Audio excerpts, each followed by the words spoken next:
James Kim was 35 years old when he disappeared in late November 2006 in the remote, rugged mountains of southwestern Oregon. And his story is haunting not because of violence or foul play, but because of how a series of ordinary decisions in an unforgiving wilderness led to tragedy, leaving his family and rescuers powerless and stunned. James, a technology executive with his wife and three young children, had been driving home from a family trip when their small SUV became trapped on a remote Forest Service road near Grants Pass, a route they had taken before, but which had become slick and treacherous after a sudden snowstorm. The snowfall came quickly, covering the narrow road with a layer of ice and packed snow that made it impossible for their vehicle to continue. After carefully assessing the situation, James decided to leave the family in the SUV and hike to the nearest town to get help, believing the distance was short and manageable and that he could return in a matter of hours. He wore a light jacket, jeans, and ordinary shoes, none of which were adequate for deep snow, freezing temperatures, or the steep, uneven terrain he would face. Before leaving, he reassured his wife that he would be back quickly, and she and the children stayed in the vehicle, huddled together and trying to stay warm as James disappeared into the forest. The search began almost immediately. Law enforcement, forest rangers, volunteers from the local community, and even specialized wilderness rescue teams mobilized to find him. Helicopters scanned the snow-covered slopes, and dogs were brought in to track his scent. But the terrain was punishing. The forest was dense with fir and pine, the ground uneven and hidden beneath snow and fallen branches, and steep hills and frozen streams made direct routes impossible. Within hours, it became clear that the snow and cold were erasing any trace he might leave, and the searchers had to contend with worsening temperatures, icy winds, and limited visibility. James's cell phone offered no help. Signal coverage was non-existent in the area. Each hour that passed reduced the chances of finding him alive, and the rescuers faced the grim reality that even a capable, experienced adult could be overwhelmed by the elements in a matter of hours. Over the next few days, search teams expanded their efforts, following possible tracks and reconstructing James's likely route through maps, knowledge of the terrain, and calculations of how far he could walk in those conditions. Some evidence suggested he had attempted to navigate downhill toward roads or habitation, but each path was blocked by deep snow, frozen streams, or dense forest. The combination of cold, wet conditions and physical exertion likely led to hypothermia, confusion, and exhaustion, leaving him unable to continue or make rational decisions. 4 days after leaving the SUV, searchers found James's body several miles away in a shallow depression partially covered by snow and brush. The location confirmed that he had wandered far from the vehicle in an attempt to find help, but the distance combined with the difficulty of the terrain explained why search dogs and teams had struggled to locate him sooner. There were no signs of trauma, foul play, or animal attack. He had been claimed entirely by the harshness of the environment. Investigators later pieced together that James had likely succumbed to hypothermia as night fell, exhausted from hours of hiking in freezing conditions with inadequate clothing and footwear, and that his body eventually settled in the small depression where he was found. The case was widely reported in national media, both for the tragic loss of a father and for the sobering lesson it offered. Even experienced, prepared individuals can be quickly overwhelmed by extreme environmental conditions, and a series of small, ordinary choices can combine into deadly consequences. James Kim's disappearance and death became a cautionary story for families, hikers, and rescuers alike, emphasizing the unpredictable dangers of wilderness areas, especially in winter conditions, and illustrating how quickly a short, seemingly simple walk can turn into a fatal ordeal.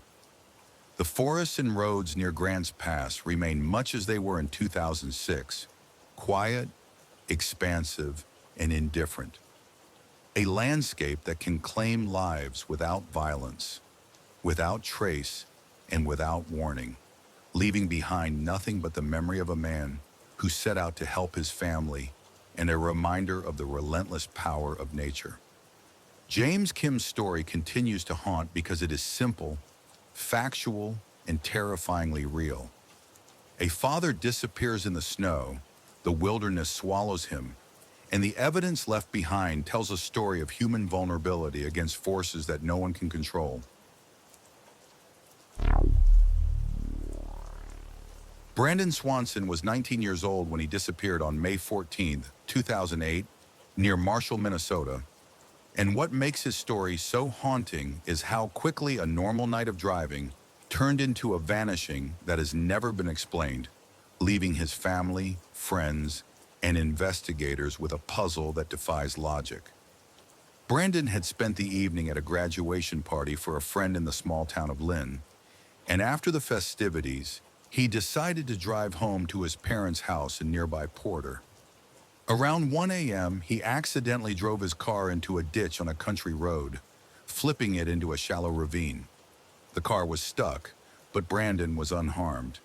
He called his parents on his cell phone, calm but frustrated, and explained that he had driven into a ditch and needed their help to get home. The conversation lasted about an hour, during which he attempted to navigate by calling from the roadside, asking for directions to familiar roads and landmarks. According to his parents, Brandon was intelligent, cautious, and familiar with the area, and he expressed confidence that he could walk to safety if necessary, describing roads, landmarks, and ditches in detail.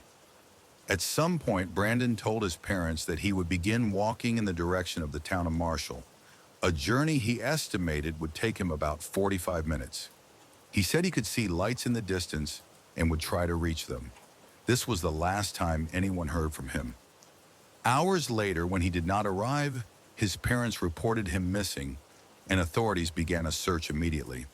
The search effort was extensive, involving local police, sheriff's deputies, volunteers, K-9 units, ATVs, and later aerial searches. Investigators combed the fields, ditches, and rural roads he might have traveled, retracing his probable path, considering every turn he might have made, and checking every nearby home and property. The area where he disappeared consisted of open farmland, fields separated by trees and fence lines, and small patches of wooded areas with no large wilderness or forest to obscure him. Despite this, search teams found no footprints, tire tracks, clothing, or any sign that he had passed through. Brandon's cell phone activity ended abruptly, with no calls or texts after the last conversation with his parents, leaving authorities unable to track his movements in real time. Investigators considered the possibility of him becoming disoriented in the dark, injured, or abducted, but no evidence emerged to support any scenario. The distance he reported walking, combined with his familiarity with the area, made it difficult to understand how he could have simply vanished. Over the following days, volunteers and law enforcement scoured miles of roads, fields, and waterways. Ditches, farm equipment areas, and wooded patches were searched thoroughly, and cadaver dogs were brought in to try to detect his scent. Yet nothing was ever found. No clothing, no personal items, no remains, and no trace of his passage existed, creating an eerie vacuum of information. Over time, the case became one of Minnesota's most perplexing disappearances, studied for its unusual combination of visibility, known location, and complete lack of physical evidence. Brandon Swanson was not in remote wilderness. He was walking along roads in the presence of his car, his parents' guidance over the phone, and a landscape populated by residents and traffic. Yet he disappeared entirely, leaving behind only his last words, the sound of his voice describing his location and intentions, and the impossible reality that he never arrived where he intended. Years later, the fields, roads, and ditches near Marshall remain unchanged, ordinary and quiet. yet they hold the unresolved mystery of a young man who vanished without a trace. Brandon Swanson's disappearance is remembered not for foul play or sensational circumstances, but because it exposes a terrifying truth. Even in familiar, open, and populated areas, a person can disappear completely, leaving no evidence, no direction, and no explanation. And the silence left behind is as chilling as any confirmed horror. The case remains open, a reminder that sometimes, despite immediate action, careful navigation, and adult decision-making, the world can simply swallow a person, and all that remains are questions that may never be answered. Dior Kunz Jr. was only 2 years old when he disappeared on August 14th, 2015, from a small campground near Elk City, Idaho. And what makes his story so chilling is the suddenness of his disappearance and the complete absence of explanation, despite one of the most extensive searches the region had ever seen. Dior was visiting the campground with several family members and a few close friends, a small group enjoying a summer outing in the forested wilderness along the Clearwater River. The campground was active and visible from multiple vantage points, with other families nearby and paths that were well-traveled and familiar. That morning, Dior had been playing near the tents and vehicles, moving back and forth between adults and other children. At some point, he stepped out of his guardian's immediate line of sight. Within minutes, when one adult realized he was missing, the family began calling his name and searching the immediate area. The response escalated rapidly. Local law enforcement, U.S. Forest Service personnel, search and rescue teams, volunteers from neighboring towns, and K-9 units were mobilized, and helicopters scoured the forest canopy for any sign of movement or disturbance. Teams spread out across the surrounding miles of forest, focusing on creek beds, undergrowth, ravines, and areas where a small child might hide, fall, or become trapped. Despite the daylight conditions, the presence of multiple adults, and the accessibility of the terrain, no trace of Dior was ever found. Search dogs could not establish a reliable scent trail, and repeated sweeps yielded nothing. No clothing, no shoes, no toys, no blood, no footprints, and no signs of an animal attack.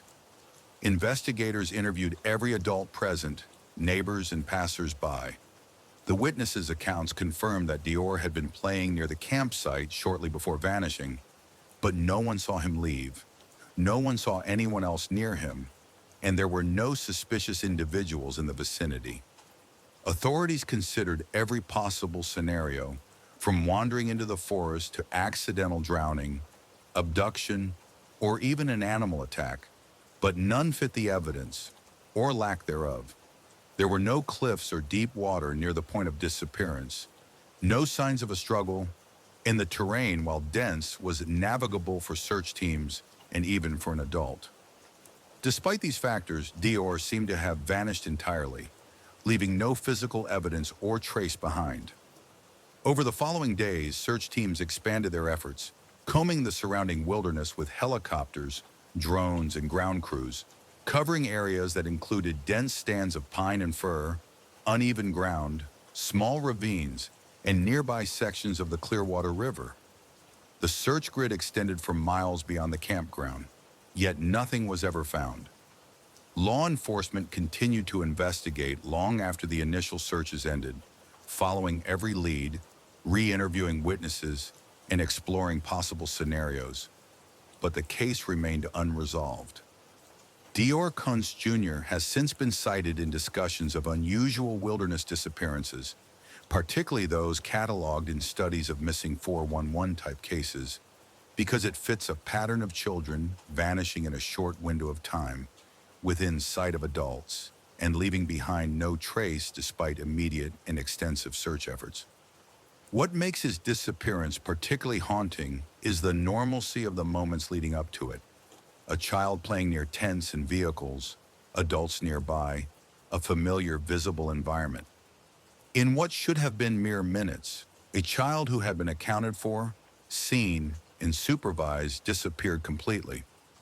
Years later, the forested area near Elk City remains largely unchanged.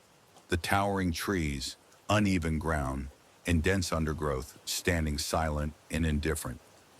Dior Kunz Jr.'s name endures not because of violence or foul play, but because of the terrifying reality that a small, visible child vanished entirely, leaving behind only uncertainty, questions, and the unnerving truth that even in a populated, familiar, and observable wilderness, someone can disappear without a trace, leaving the world with a mystery that refuses to be solved and a silence that has haunted the community ever since.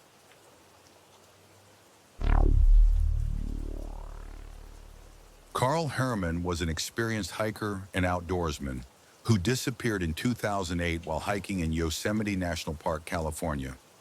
And what makes his story so unsettling is not just that he vanished, but how the circumstances surrounding his disappearance defy simple explanation. Carl was familiar with the park, having spent years hiking its trails and climbing its granite cliffs, and he was considered competent and cautious in wilderness settings. On the day he went missing, Carl set out alone on a day hike along a well-traveled section of the park, intending to enjoy the scenery and return to his vehicle before nightfall.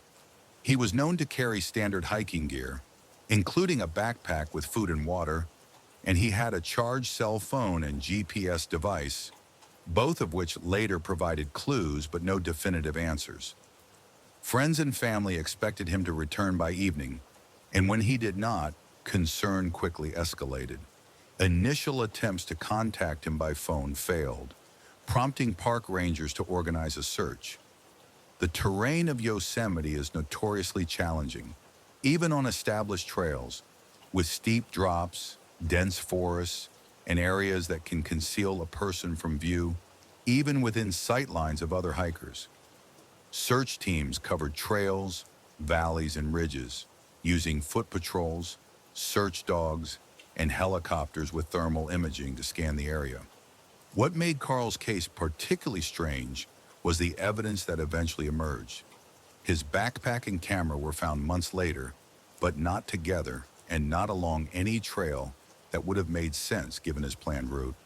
The backpack was discovered in a location that required navigating treacherous terrain, and the camera was found in a different area entirely, suggesting either extreme movement on his part or some other explanation that investigators could not determine.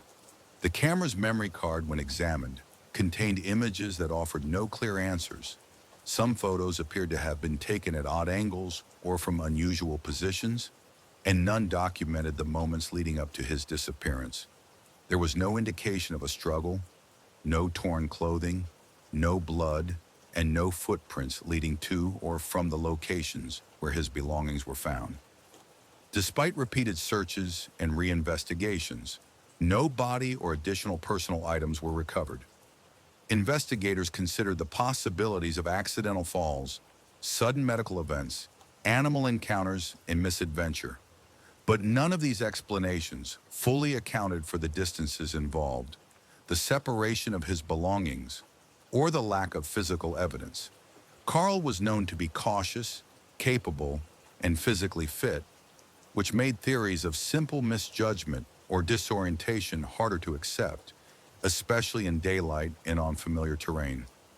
Friends and family were left with the uncertainty of not knowing whether he had suffered an accident in a remote area, being carried by environmental forces, or encountered some other unknown circumstance. Over the years, his disappearance has become one of the cases frequently cited in discussions of unusual wilderness vanishings, particularly those where experienced outdoors people disappear without a trace, despite extensive searches and favorable conditions for survival or rescue. What makes Carl Herrmann's story particularly haunting is the combination of familiarity and disappearance. A man who knew the land, who planned his hike carefully, and who carried all the tools for safety, nonetheless vanished completely, leaving behind only separated items and a forest that offered no answers. Yosemite remains largely unchanged in the years since his disappearance, a landscape both beautiful and indifferent, containing cliffs, forests, and valleys that have swallowed a life and held it from view. Carl Herrmann's name is remembered not for violence, crime, or sensational circumstances, but because of the quiet, enduring mystery of a competent adult who disappeared into the wilderness, leaving behind evidence that is tantalizingly close, yet ultimately unexplainable.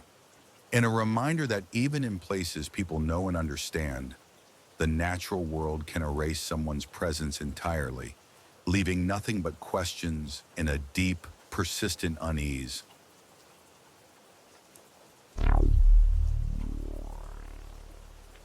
Bobby Bizup was 7 years old when he disappeared on August 30th, 1958, during a family camping trip near Redstone, Colorado.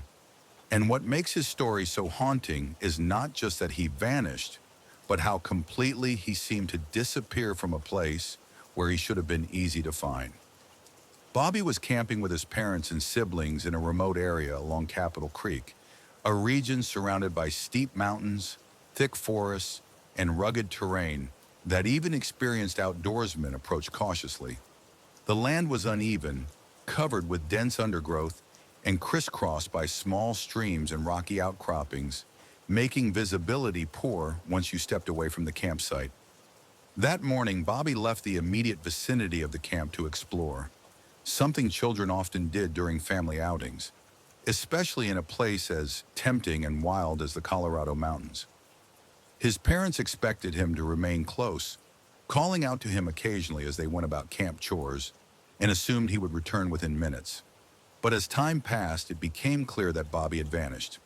His parents began searching the immediate area, calling his name, scanning trails, clearings, and nearby wooded patches. When nothing appeared, they notified local authorities, sparking one of the largest search operations Colorado had ever seen at that point. Hundreds of volunteers, sheriff's deputies, forest rangers, and later even the Civil Air Patrol joined in, combing every accessible inch of forest and mountain. Bloodhounds were brought in to track Bobby's scent, and search parties covered ravines, creek beds, meadows, and areas where a child might have fallen or hidden. Despite the scale and intensity of the search, nothing was found. There were no footprints, no torn clothing, no blood, no signs of a struggle, and no evidence that an animal attack had occurred. The terrain itself seemed almost designed to hide anything.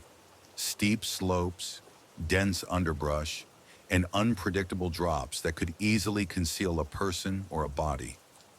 Days turned into weeks, and the search expanded, yet Bobby remained missing. Eventually, the operation was called off, and Bobby was presumed dead, though no physical evidence existed to confirm what had happened to him. Nearly a year later, in 1959, a hunter exploring a remote area roughly 6 miles from the campsite stumbled upon a human skull. The location was far from any obvious paths or trails, tucked among rocky slopes and dense forest that would have been extremely difficult for a child to navigate. At the time, the skull could not be positively identified, and the case remained stalled. It was not until 2008, 50 years after Bobby vanished, that forensic advancements allowed dental records to confirm the skull belonged to him. The confirmation brought a grim kind of closure, but also left a host of unresolved questions.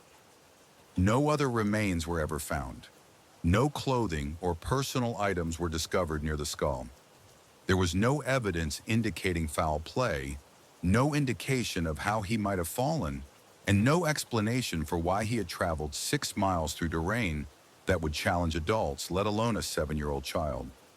Experts have noted that the distance, the obstacles, and the complete lack of evidence make it extraordinarily difficult to reconcile with ordinary explanations of a lost or wandering child. Over the years, Bobby Bizup's case has been cited frequently in discussions of wilderness disappearances, particularly in relation to patterns noted in missing 411 cases. where children or adults vanish under unusual circumstances and leave little to no trace despite massive search efforts.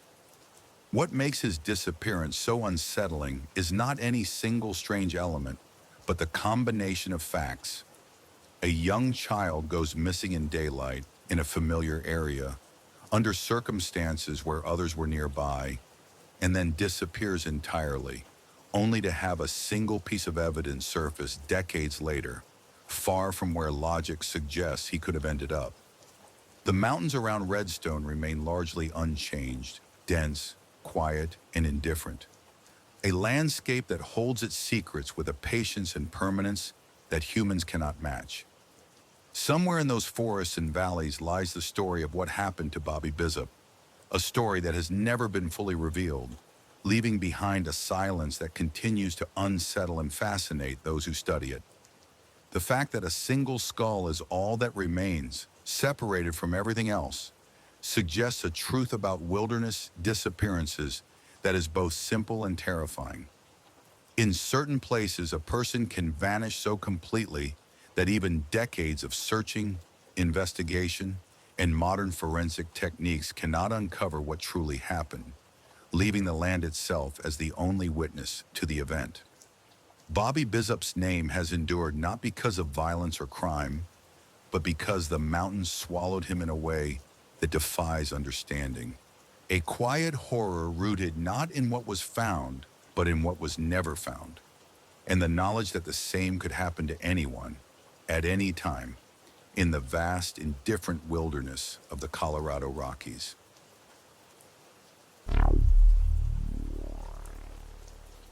In November 2015, an 82-year-old retired Air Force veteran named Tom Messick disappeared in the woods near Brant Lake, New York, during a routine hunting trip that should have been uneventful. And the unsettling part of his case is not just that he went missing, but how thoroughly he vanished from a place where evidence should have existed. Messick was an experienced hunter who had spent years in the outdoors and regularly hunted the same area with the same small group of friends. On the morning he disappeared, the group followed a familiar plan. They parked their vehicles, entered the woods, and positioned Messick at a stationary spot at the end of a gentle downhill slope. He was given a folding chair and placed where deer were expected to pass as the others walked through the woods to drive game toward him. The men could hear each other during the sweep, and at no point did anyone hear a gunshot, shouting, or signs of distress. When they returned roughly 90 minutes later, Messick was gone. His chair was missing. His rifle was missing. There were no footprints, no disturbed leaves, no broken branches, and no obvious trail leading away from where he had been sitting. At first, his companions assumed he had wandered off or followed a deer, but as they searched the immediate area and called his name without response, concern quickly turned into alarm. Authorities were notified, and the search escalated rapidly. New York State Police, Department of Environmental Conservation Forest Rangers, K-9 units, and local volunteers flooded the area. Helicopters equipped with thermal imaging flew overhead. Search teams worked grid patterns through the woods, expanding the radius repeatedly. Despite the scale of the operation, not a single personal item belonging to Messick was found. No hat, no clothing, no weapon, no blood, no drag marks, and no signs of an animal attack were discovered. This absence of evidence became one of the most troubling aspects of the case. The terrain itself offered no easy explanation. The area contained thick woods but no cliffs, fast-moving rivers, or deep ravines near Messick's position. Weather conditions at the time were cold but stable, and no sudden storm occurred during the window of his disappearance. Search dogs reportedly had difficulty establishing a scent trail, something investigators attributed to forest conditions and foot traffic. But even so, experienced searchers expected something to turn up. Messick's age raised the possibility of a medical emergency, yet even that scenario failed to explain why no remains or personal effects were ever located.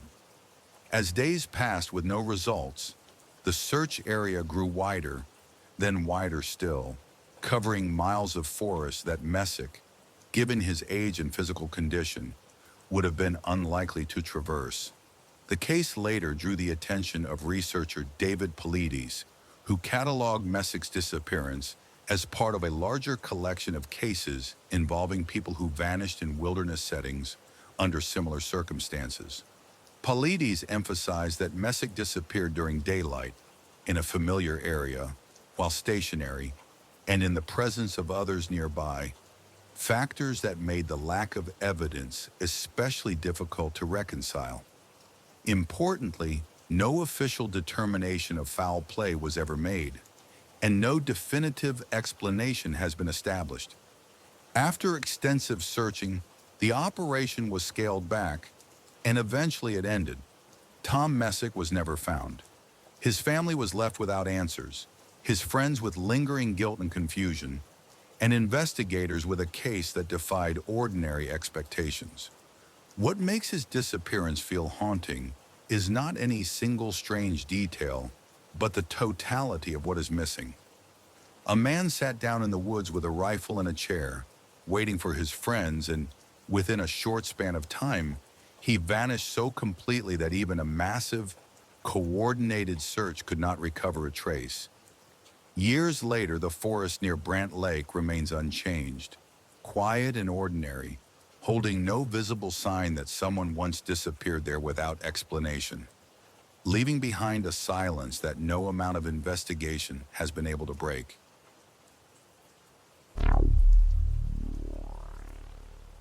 Dennis Martin was 6 years old when he vanished on June 14, 1969, in the Great Smoky Mountains National Park. And the reason his story still feels unreal is how little time it took for him to disappear. He was on a Father's Day camping trip with his family near Spence Field, a grassy clearing surrounded by dense forest, rugged slopes, and thick undergrowth. Dennis had been laughing and playing with his brother and a few other children, running short distances into the woods and jumping out to scare the adults. At one point, he ran behind a bush, intending to surprise his father. He never came back out. His father initially thought it was part of the game, but within minutes, the adults realized Dennis was gone. They searched the immediate area, shouting his name, combing the brush, and checking nearby trails. Nothing. The terrain was steep and unforgiving, but Dennis was an energetic, confident child who had been hiking since he could walk.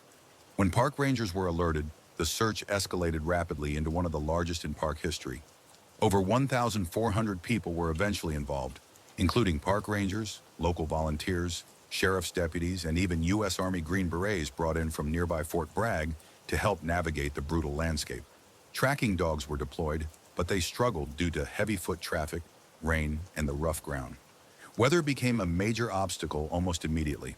A sudden storm swept through the mountains, bringing heavy rain, cold temperatures, and strong winds that soaked the forest and erased potential tracks. During the search, one piece of testimony stood out and has never been fully explained. A park visitor reported seeing a rough-looking man carrying something over his shoulder near the area Dennis disappeared, describing the load as slumped and child-sized. Investigators took the sighting seriously, but no suspect was ever identified, and no evidence tied the man to Dennis. Searchers found no torn clothing, no blood, no belongings, and no signs of an animal attack, despite bears and wild boar living in the park. Officials examined nearby caves, ravines, streams, and tree wells, areas where a child might fall or become trapped. Nothing turned up. The idea that Dennis could have wandered far on his own troubled investigators as the terrain drops sharply and becomes extremely difficult to navigate, even for adults. His parents remained at the park for days, hoping for news, listening to helicopters and search teams calling his name through the trees. After weeks of searching, the effort was scaled back, and eventually the case went cold. No remains were ever found. No physical evidence ever surfaced. Dennis Martin was legally declared dead years later, but the manner of his disappearance remains unknown.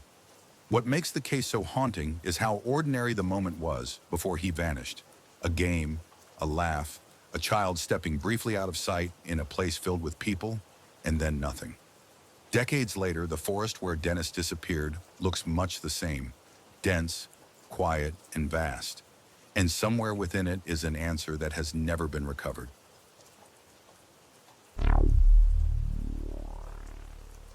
Thank you for watching. Subscribe for more content like this.